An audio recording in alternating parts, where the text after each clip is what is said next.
Hello and welcome to Life Preparations with Dorcas, and today we are going to be talking about how you can celebrate a big Christmas on a small budget. I don't know which part of the world you live in, but I live in Nigeria, and currently the economic situation in Nigeria is fantastic. So I know there are people that are looking for ways to celebrate this Christmas in a nice way, but in, a very budget-friendly way. So I want to give us ideas on how we can celebrate this Christmas without sweating. You can do well to check out the other video that I talked about how you can prepare for Christmas. So that's a very, very general one, but now we're bringing it back to check our money. In Nigeria we say ego, money, kudi. Yes, in Nigeria we spend naira. So depending on how much you have, we're going to try to help you put that into a budget friendly way so that you enjoy your Christmas, and at the end, remember, Jesus is glorified. Yes. So the first way, of course, what did you think I was going to say? You start early. And that's why preparation is important. You start preparing for Christmas what? Early. The reason you start early is because as you start early, you plan early, you know what you want to do and you know what you do not want to do. So you now know where your money is going to. And for example, you know that if you bought a Christmas tree last year, you don't necessarily have to buy a Christmas tree this year. If you bought some deco last year, it means you may not need to buy any decorations this year. So starting early just helps you know that, okay, I need to start saving early so that you don't sweat. I told a story in the last video, so I think you should check out that video about how my parents planned for our Christmas. The next is that you should take advantage of all the sales offers. Now in Nigeria we do have a lot of sale offers like in other countries, but I know that so many of them, like the Black Friday that happens in other countries. I want you to take advantage of Black Friday sales.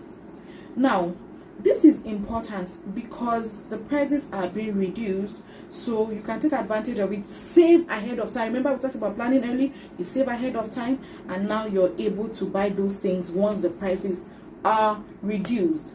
Another thing you can take advantage of is thrifts. Truth is, people don't like to check thrift, but let me tell you guys, there are a lot of new things that have not been used. So I saw a research that said that in the US, about 30 to 40% of good things, Christmas gifts, are usually found in thrifts. You know why? Because people tend to have so many Christmas gifts and they don't even know who to re-gift it to, so they just send them for thrifts. So check in those thrifts. There are usually beautiful things in them, and let me tell you, they are never of less quality.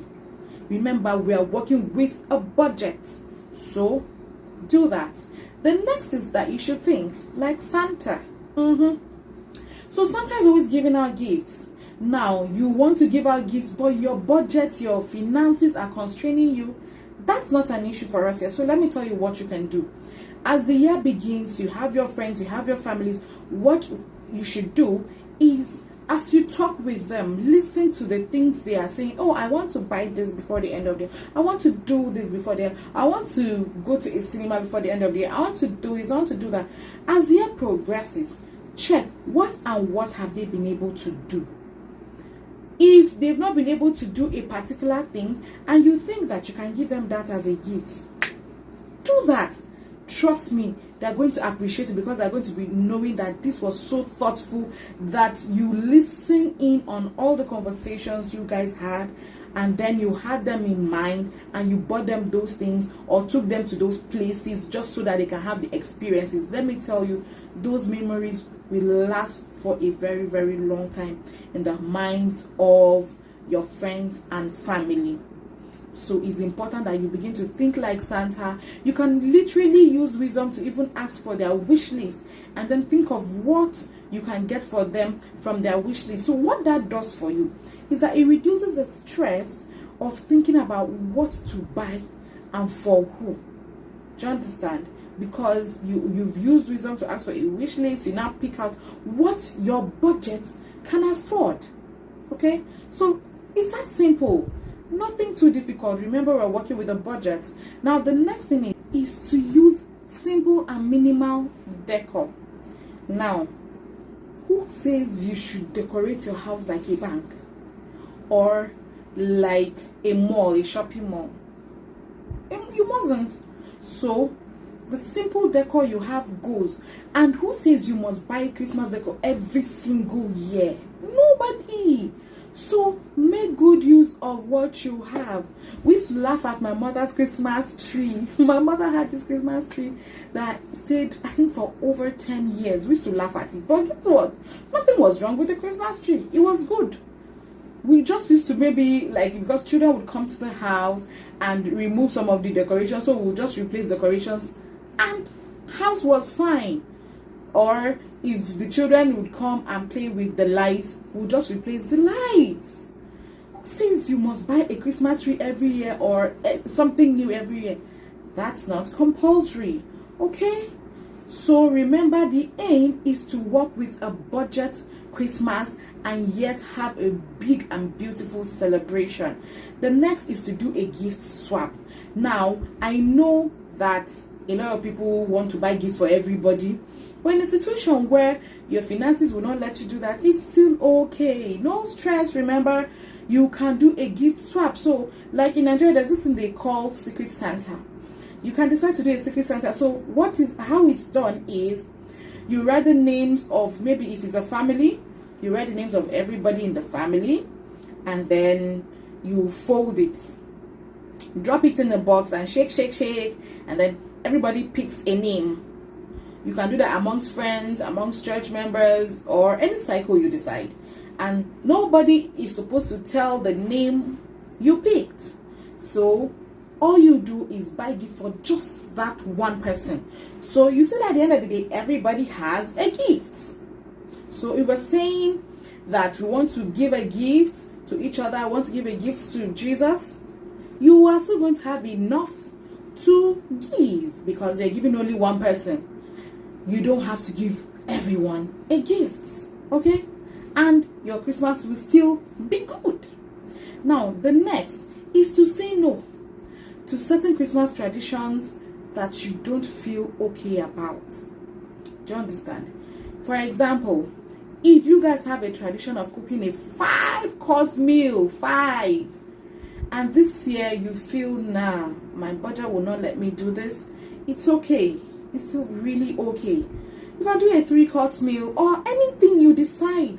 The important thing is that you're having a good time, Jesus is being celebrated, and your pocket is not depleted, so that you don't go begging around in January and January is going to look like 6 months in your eye. No, that's the aim. So you can decide to say no to anything that you know you've done over time, and maybe you weren't comfortable with it. You just did it to go with the flow. This is a good time to say no. I'm not going to go with the flow anymore. All right? It's still very, very good. Now the next thing is that you can choose to buy less. But as you're buying less, just make sure that you buy things that are good, that people would always appreciate.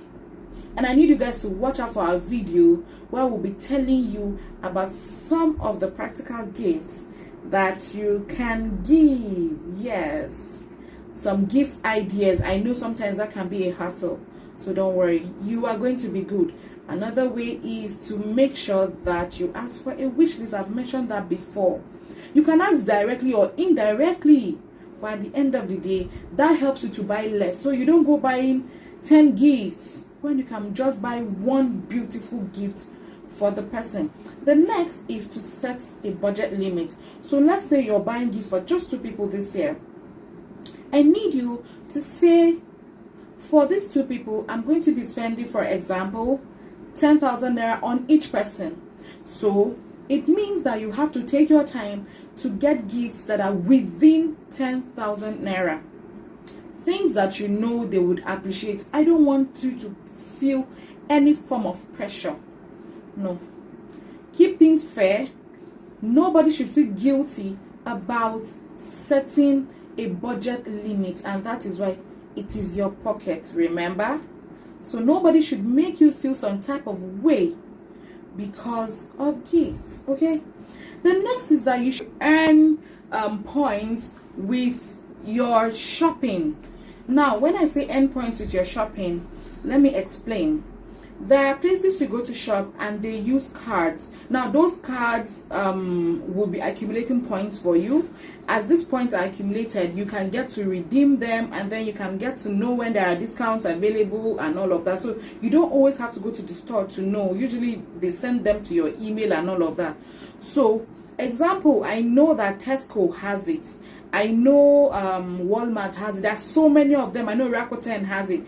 Now back to Nigeria, I know that there's we now have more shopping malls that have it. So example is Next Cash and Carry. They used to have it, but it got burnt down. I don't know any other place, but I know that there's a hypermarket at Sedi Plaza. If you're in Abuja, I don't remember the name. I'm sure you know what I'm talking about. Go there. They have cards. Always try to use those cards. Those points are being accumulated for you, and what will happen is you get to redeem those points. So those things can literally save you when you are shopping. Trust me, I know what I'm telling you. I've used it and it has helped me. So the next is that you can try to declutter. Now when I say declutter, you must not give out everything free. Now I know that on Instagram you get to see people who are selling stuff to declutter, so you can go sell those things off to them and then they resell it. So once it leaves your hand, you've made your money. Those people now go and sell, and guess what? You are making your money. So that will add up to the little that you have. So please don't keep stuff you are not using. You can declutter. Trust me, that declutter gives you a lot of space, and there's just one peace of mind that just comes with decluttering. So declutter, as you do that, make some extra income for yourself. Remember, this Christmas is going to be bam and sweet, even with a small budget. Now the next is that you should regift. Now when I say regift, let me explain. There are gifts that maybe people give to you and already you have so many of them. What you can do is, instead of piling it up for the next 5 to 10 years and making your house so full and messy, please, you can decide to regift those things. It will bless somebody's heart. Those things that I think, hey, this person gave me this and I don't really need it. Somebody else needs it. So look into your community, look into your friends, look into your family. Somebody may need that thing. So if you have maybe 10 of it, 5 of it, there's no need to keep it. And then now you now want to go and buy gifts. Really check within the gifts you already have. If you have a lot of those and you're not using, please be kind to yourself and be kind to your pocket. Take one out, repackage it properly, and give it out. Now, I'm not saying take something that a friend gave you and give to the next friend, because all of you are a cycle of friends. It's very easy to know that I gave you this thing and you gave it up. People just have a way of sensing. So please employ proper etiquette when you are regifting gifts.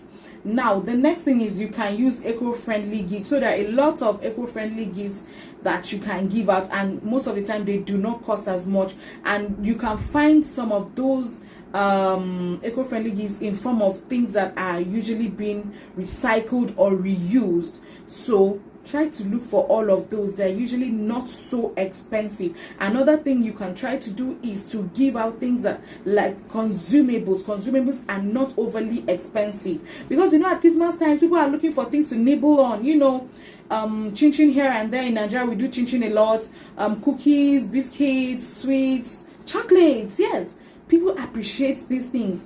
So you can get them, package them properly, and give them. They're not overly expensive, but people would usually appreciate them. Other things could be as tiny as pins, or things that, for women who use a lot of shawls. It's so small, but for somebody who uses a shawl, or somebody who has to wrap her hair around, as small as a hair ribbon, it sounds really small, a hair ruffle, the person will really appreciate it. So there are several things that are eco-friendly, reusable, and good that you can give that will not cost you an arm and a leg. Now, tell me, how many people have you shared this video with before I continue? How many people have watched this video because of you? Have you liked this video? Have you dropped us a comment? I'll be waiting for that. 1 second. Because this last point is so juicy, you should hear about it. Alright, now that you have done that, let's go. The last thing is, you can do the gift of experience. You can gift people experiences. I say this because a lot of times people want to experience certain things, but maybe their finances have not allowed them to do so. You can gift them experiences, and I promise you, forever in their lives, they will remember you for those experiences, and the memories will be fresh in their minds. So examples of experiences you can give to people: a visit to an aquarium, a visit to a zoo, or a cinema, or a garden. What about travels? If you know that a friend has always wanted to travel to maybe Obudukatu Ranch, or maybe to Mauritius, or to one island, just somewhere, a beach. For a child that has never gone to a beach, and you take out the time, you go with a picnic mat, have a picnic with that child, I promise you that child will forever remember you. What about telling of stories under the moonlight? Some people have never had grandparents, but I've told them this kind of stories. By the time you tell them these stories under the moonlight, you guys are eating candies or something, just popcorn, anything so small and nice. I promise you, they will not forget this experience in a hurry. So you can think through your family and friends and think of, how you can give them experiences. So it must not always be a tangible gift. The gift of experiences are so good. And remember, if you have a friend or a family member whose love language is quality time, this is going to come in so handy, because you're spending good time with that person is going to be a very fantastic time for the person, and the person will not forget it in a hurry. So now that you have watched to this point, I would like to say a very, very Merry Christmas to you and your family.